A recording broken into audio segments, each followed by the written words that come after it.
This is Qatar, the wealthiest country in the world between Saudi Arabia, Bahrain, and UAE. It is so rich that its per capita income is 70,000 USD. With big buildings, shopping malls, and expensive cars, Qatar is known for its wealth. Qatar is so rich that you will see Qatarian investments in every big country and every big company in the world. Whether it is the tallest building in the UK or the luxury store in London, the hottest properties in Europe or the biggest offices in America, Qatar has never been like this. A few years back, Qatar was just a barren desert with nothing but poverty and hunger. So how did this big transformation happen? How did the country, which was the poorest of all Arab countries, become the richest country in the world? There is a very interesting story behind this, and this story is different from the rest of the Arab countries' story, and how Qatar will be happier and safer than its neighboring Arab countries in the coming time. This story begins in 1916 when Qatar's ruler Abdullah Hassani signed a treaty with the British. According to this, Britain will have to defend Qatar in case of any land or sea attack, and in return, Qatar will be part of the British colony for the next 25 years, and every natural resource that comes out of Qatar will be shared by Britain. In 1940, the first oil field was discovered in Qatar, and the conditions in Qatar were slowly changing, but still, there was not much big change. But then in 1970, Shell Oil Company discovered the biggest treasure of this country, North Field. North Field is the world's largest natural gas field, but at that time, gas was not very profitable, and the reason for this was that gas could only be sent to another place through pipelines, and Qatar was so far from the countries that used gas that it was almost impossible to reach the pipeline. Because of this, Shell Company also forgot to discover this gas field, and this discovery was buried in the official documents. In 1971, Qatar was liberated from Britain, and it became a free country. Despite being liberated, the conditions of Qatar did not change much in the next 25 years. And then finally came 1995 when Crown Prince Hamad bin Khalifa Al Thani revolted and overturned the throne of his father's government and became the ruler of Qatar. The new ruler had only one focus, and that was gas. Hamad bin Khalifa knew that only gas could change Qatar's fate.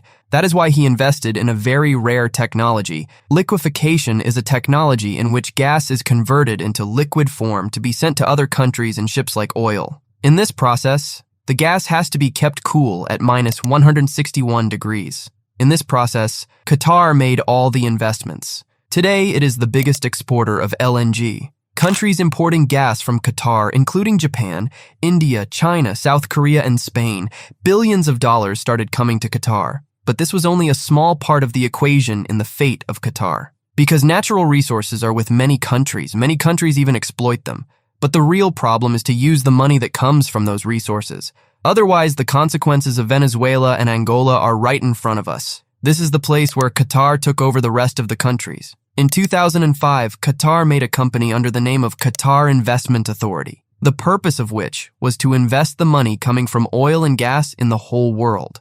And that is why today, you will see Qatari investment in every big country and every big company in the world. Whether it is big hotels, offices, or apartment buildings in London, or big offices in America, or multinationals like Volkswagen, Barclays Bank, Shell, Tiffany & Co., or Rosneft, Russia's biggest oil company. In all these countries and companies, Qatar has heavy investments. But this is also a tiny part of Qatar's total investment. Apart from this, Qatar has invested billions of dollars in roads, airports, research centers, and financial centers. The purpose of all these investments is to create alternate income resources for oil and gas. Now, this was the economic side of Qatar. On the other hand, to gain international political influence, Qatar started the world's largest Arab media network, which we know today as Al Jazeera. Qatar was in control of Saudi Arabia for many years, and the new ruler Khalifa bin Hamad knew very well that if Qatar wanted to make a place in the world, then it was very important to have a separate identity for it. Al Jazeera has played a compelling role in spreading Qatar's voice and narrative throughout the world. During the Arab Spring of 2010, Al Jazeera was the only channel that on-aired the protests. And because of this, Saudi Arabia and other countries had to face a lot of criticism. The influence of Al Jazeera is so great that in 2017, when all Arab countries boycotted Qatar, the first demand to end it was to ban Al Jazeera. Saudi Arabia and UAE have been banned from Al Jazeera since 2017. Qatar's boycott was a complete failure, And the first reason for this was that Saudi Arabia did not get the support of all Arab countries in this boycott. Even Kuwait and Oman did not become a part of this boycott. Secondly, Qatar has a very good relationship with Iran and Turkey. However, internationally, all countries consider Qatar as a neutral state, and that is why no one in the world except 6 countries has supported this boycott. Qatar has also got another future advantage due to gas. Many experts say that if not by 2030, but oil will be replaced by electricity by 2040. But there are no such predictions about gas. Rather, the demand for gas is constantly increasing. In the recent Russia-Ukraine war, after the gas pipeline blockage by Russia, the demand for gas in Qatar has increased by 10 times because now European countries are also contacting Qatar for gas, and that deal will make Qatar richer than ever before. In 2022, Qatar's energy exports have already crossed $100 billion. So when other Arab countries are worried about oil replacement, Qatar will not be affected by this change. If you like this video, like it and subscribe to the channel. See you in the next video.